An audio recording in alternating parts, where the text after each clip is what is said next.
pas être interpellé par le roi du Maroc qui, lors d'un de ses grands discours, parle de Casablanca et trace ses nouvelles exigences en termes de développement de la ville, en termes d'accès aux services, j'allais dire, essentiels, que sont l'eau, la propreté, l'assainissement, sans parler de ce qu'il a dit sur le reste. Alors, moi sur l'IDEC, je pense qu'il faut regarder la trajectoire de l'IDEC. Nous sommes arrivés en 1997, nous sommes en 2014, donc ça fait maintenant 17 ans que nous sommes là. Donc nous sommes à peu près un peu plus loin que la moitié du contrat. Je pense que au cours de ces 17 années, beaucoup de choses ont été faites. Alors, beaucoup de choses ont été faites. Je pense que par exemple la qualité technique a beaucoup progressé. De nombreux ouvrages ont été réalisés, pour parler que de la LIDEC. Mais donc, on a fait déjà beaucoup de choses. Qu'il reste énormément de choses à faire, évidemment. Et il reste énormément de choses à faire, d'abord parce que la ville de Casablanca, celle que nous avons connue quand nous sommes arrivés il y a 17 ans, et celle que nous connaissons aujourd'hui, et celle que nous allons connaître dans les 10 ans qui viennent, franchement, moi qui viens ici tous les 2 ans, c'est plus la même ville. Enfin, vous qui vivez, vous devez aussi forcément le vivre au quotidien. Donc cette ville a beaucoup évolué. Sa population n'a pas arrêté de croître. Sa consommation d'électricité et d'eau n'a pas arrêté de croître. Et donc, les besoins n'arrêtent pas d'augmenter. En outre, vous avez maintenant, comme dans tous les pays où émergent les classes moyennes et les classes moyennes puissantes, vous avez des envies, entre guillemets, d'un environnement au sens large qui soit, j'allais dire, durable, supportable, raisonnable. Et donc, ça veut dire que se posent les problèmes d'assainissement, les problèmes des grands systèmes, des grands épisodes orageux, pluvieux qui peuvent arriver à Casablanca, se pose le problème du nettoyage de l'éclairage de la ville de Casablanca. Tous ces sujets doivent être traités. Donc, en 17 ans, beaucoup de choses ont été faites ici, en particulier sur l'accès de tous ou du plus grand nombre à l'eau, parce que je pense qu'on n'a pas fini. Mais maintenant, nous sommes dans des logiques qui sont encore différentes, et nous savons tous que dans les 15 ans qui viennent, des investissements très importants devront être faits, que ce soit, comme je l'ai dit, dans la protection contre les inondations, que ce soit dans l'assainissement, que ce soit dans la protection des plages, et donc les traitements.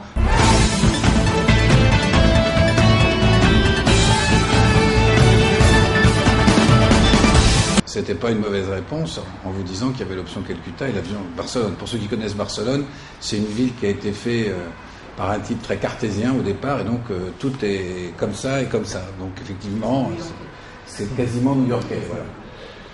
Non, je pense que vous êtes à Casablanca, vous êtes confronté à une vraie difficulté, une vraie problématique, qui est la ville est en forte croissance. Comment je structure la ville pour que cette croissance continue à être, comment dirais-je, supportable, harmonieuse. Ce n'est pas simple. Il n'y a aucune grande ville dans le monde qui ait su répondre complètement à cette question. À mon niveau, donc c'est très complexe.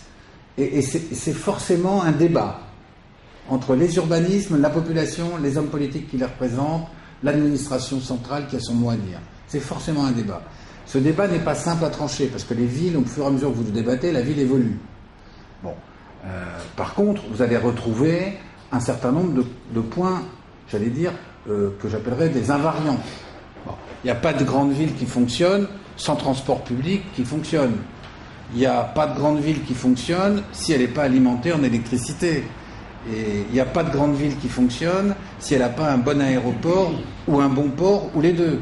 Il n'y a pas de grande ville qui fonctionne s'il n'y a pas l'accès à l'eau et à l'assainissement. Il n'y a pas de grande ville qui fonctionne bien si vous n'avez pas un nettoyage et un éclairage correct de la ville. Donc il y a la conception de la ville, et puis après il y a les services publics qui sont indispensables à son fonctionnement. Sur cet aspect des services publics indispensables, et dans lequel évidemment nous avons notre rôle à jouer, notre rôle, ça consiste à faire des hypothèses et à donner des options pour que les hommes politiques puissent décider. On peut vous dire, voilà les hypothèses techniques qu'on peut faire, nombre de stations d'épuration, les grands collecteurs, comment résoudre les problèmes d'inondation. Voilà, on peut vous faire d'un certain nombre de scénarios dans lesquels on vous dit voilà ce qu'on croit qu'il faut faire. Mais après, c'est les hommes politiques de décider, et après, il faut trouver les financements. Et les financements, ils sont forcément, j'allais dire, de trois natures toujours complémentaires. Il y a le tarif, je vous ai dit ce que j'en pensais tout à l'heure. Il y a évidemment l'impôt, autrement dit la puissance publique qui investit. Et puis vous pouvez avoir le privé sous une forme ou sous une autre. Ça peut être la Banque mondiale qui décide d'investir. Ça peut être, dans le cas de Casablanca, les fonds de travaux qui sont alimentés par toutes les nouvelles constructions de la ville. Donc tant qu'il y a de la croissance, vous avez un fonds de travaux qui est alimenté avec lequel vous pouvez faire des travaux. Voilà, ça peut être une partie des travaux faits par les recettes de la concession. Et même s'il ne faut pas oublier que la concession, son objectif principal, c'est la qualité du service des habitants qu'elle sert déjà. Parce que si vous faites des investissements et que vous commencez à dégrader pour faire ces investissements la qualité du service des habitants qui ont déjà le service, alors là, vous êtes dans la grande difficulté. Parce que vous n'avez plus le respect des anciens et vous n'avez pas encore le respect des suivants, si j'ose dire. Donc il faut...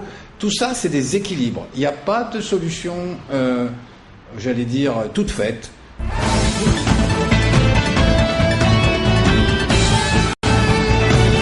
Les matières, les déchets, en réalité, commencent à être aussi les matières premières secondaires de demain. Et par exemple, on a un exemple en tête avec Marie-Ange. Nous allons essayer, probablement ici à Casablanca, d'utiliser une partie des déchets qui vont sur la décharge, en les triant, pour en faire des fuels de substitution qui seront utilisés, par exemple, mais pas uniquement, mais par exemple dans des cimenteries. Et donc je pense que, et ce que je vous dis là est un mouvement que l'on voit partout en Europe, où on s'aperçoit que une grande partie des déchets collectés, si on les trie bien, peuvent être réutilisés. Il y en a bien sûr une fraction qui terminera certainement, je dirais, en enfouissement, mais il y en a une large fraction à terme qui peut être réutilisée. Nous travaillons par exemple avec Renault à Tanger, sur les chaînes de production de Renault à Tanger. Nous récupérons avec eux, c'est une entreprise commune que nous avons avec eux, nous récupérons les tôles, toutes les chutes de tôles, et globalement sur toutes les usines Renault nous faisons ça. Ça représente à peu près, suivant les années, on va dire 1,5 million de tonnes. Et ce 1,5 million de tonnes, avec Renault, nous allons voir les grands industriels de l'acier en leur disant je veux acheter 8 millions de tonnes, j'en ai 2 à te donner, quel prix tu me fais, quelque part. Donc il y a ces jeux de l'économie circulaire, et donc on travaille avec Renault dans sa grande usine de Tanger, d'ailleurs pas simplement sur ça, mais globalement, retenez une chose, nous sommes en train d'injecter au Maroc tout notre savoir-faire sur la valorisation des déchets, soit sous forme énergétique, soit sous forme matière. Ça prendra du temps. On ne passe pas d'un état A à un état B en 3 jours, mais ce processus est en train d'être amorcé.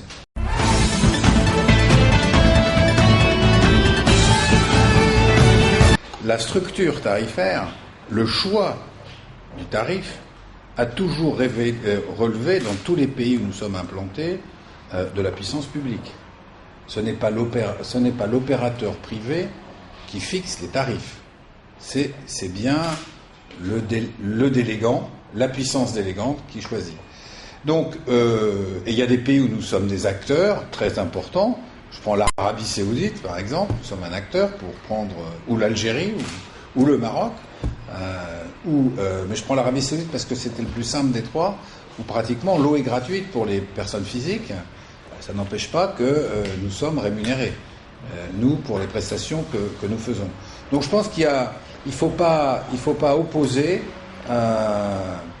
accès universel à l'eau, qui est, à mon sens, un droit imprescriptible, et que des entreprises comme nous respectons et avons toujours respecté. J'ajouterais même que grâce à nous, des millions de gens dans nos exploitations ont été connectés au réseau d'eau. Parce que dans les grandes villes du monde, vous voyez très bien que généralement, ceux qui ont accès à l'eau courante de bonne qualité, ce sont les quartiers les plus riches, et ceux qui ont des difficultés à avoir accès à l'eau, c'est généralement les quartiers les plus pauvres. Des entreprises comme nous n'avons pas arrêté, et l'IDEC est un excellent exemple, nous n'avons pas arrêté de connecter des gens généralement à bas revenus au système d'adduction d'eau. J'ajoute que, je ne sais pas le cas précis, mais je suis sûr que c'est la même chose, généralement, quand on a l'eau courante, c'est-à-dire une borne fontaine, un tuyau, un robinet chez soi, l'eau coûte infiniment moins cher que si on doit l'acheter au porteur d'eau, dans des proportions qui sont de 1 à 10 ou 1 à 100 quelquefois.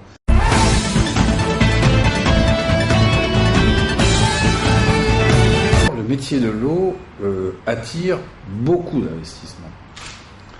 Là où il attire peu d'investissements, c'est probablement que les conditions ne sont pas données, en particulier soit en termes de stabilité des règles du jeu opérationnelles, soit en termes de gouvernance, ou tout simplement soit parce que les hommes politiques en charge des projets ne souhaitent pas en priorité dépenser de l'argent dans le domaine, par exemple, de l'environnement, et préfèrent le faire, j'en sais rien, dans le domaine des routes. Il y a aussi des choix politiques à faire.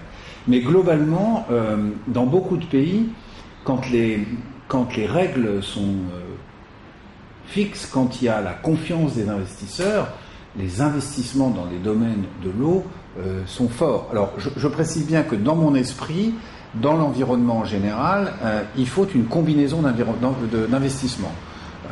Je ne crois pas, par exemple, que le tarif de l'eau doive être capable, avec le tarif, de financer la totalité des investissements. Je pense qu'il faut être dans des systèmes mixtes dans lesquels il y a un mélange de financement public et de financement privé, ce qui permet d'avoir des tarifs qui sont relativement raisonnables, tout en ayant une bonne qualité de service. Donc il y a beaucoup de pays où on peut investir, il y en a où on peut moins investir. En ce qui nous concerne, le Maroc est un pays où nous avons considérablement investi.